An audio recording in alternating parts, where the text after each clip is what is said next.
Hai, Assalamualaikum. Kembali lagi di channel Dokter Cutos. Di video kali ini aku akan menjawab pertanyaan dari salah satu teman kita yang udah masuk di kolom komentar. Aku bacain ya.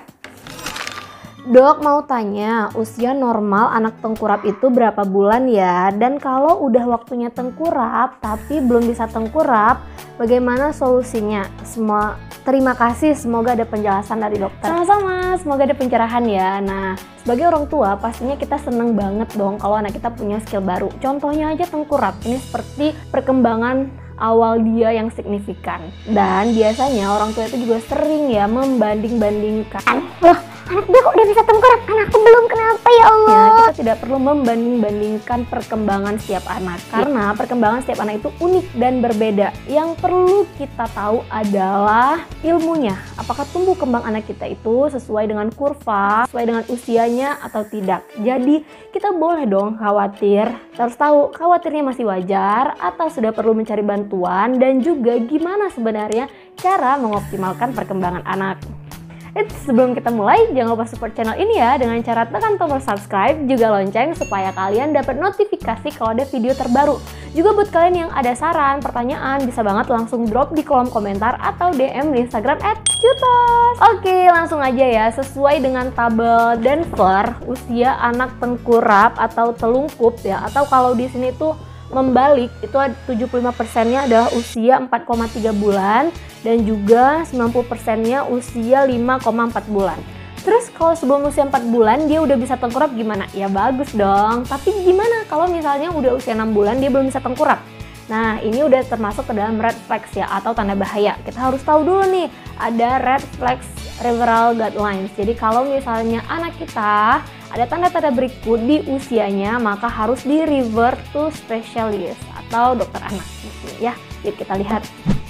Sesuai dengan tabel ini, red flags motorik kasar ya pada usia 6 bulan itu adalah no rolling alias tidak berguling.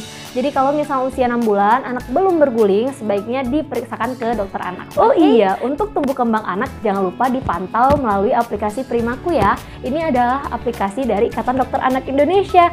Jadi kita bisa memantau tumbuh kembang anak kita secara simple dan akurat. Jadi buat yang belum punya silahkan di-download, linknya ada di bawah. Aku cantumin di description box. Oke, kita lanjut ke solusinya. Pada dasarnya perkembangan anak sehat itu akan terus bertambah sesuai dengan usianya, selama kita mengizinkan anak tersebut mengeksplorasi tubuhnya. Karena ada beberapa kasus anak tersebut sering banget digendong. Di sini aku nggak bilang digendong itu nggak bagus, kan bisa nonton di video aku yang ini. Nah, jadi menggendong itu tentu banyak banget manfaatnya, tapi sesuatu yang berlebihan tentu nggak baik.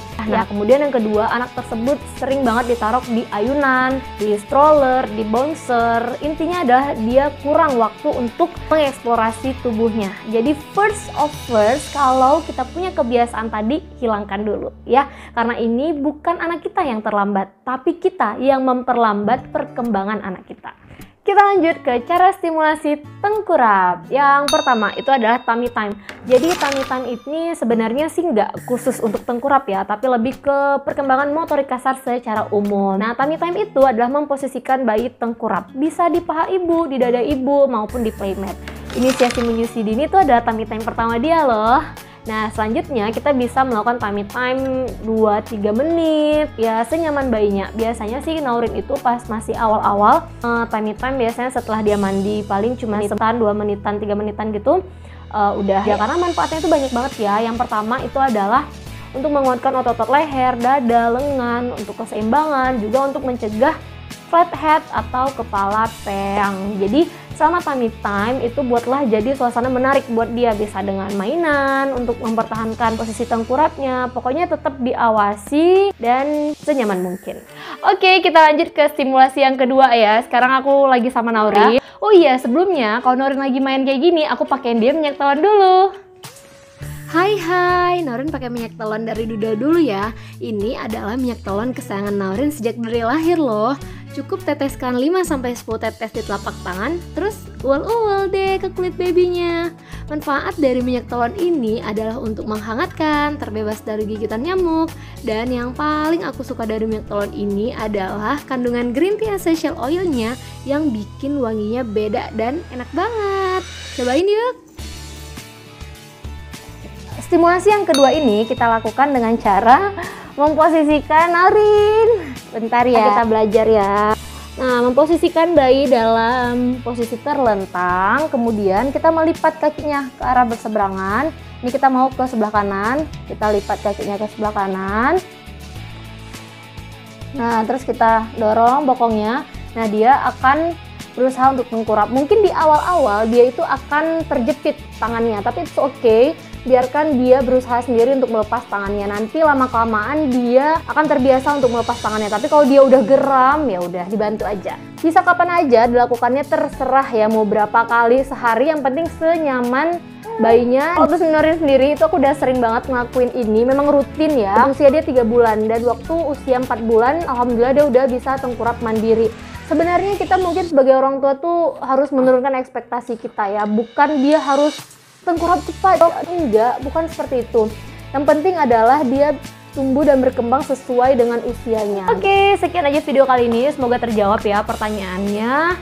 Jadi perkembangan anak itu bukanlah kompetisi. Kita jangan dong bikin anak kita insecure dini ya. Tapi kita yang harus terus belajar dalam memantau tumbuh kembang anak kita. Oke, sekian aja. Maaf kalau ada salah kata. Sampai ketemu di video berikutnya. Bye-bye. Assalamualaikum.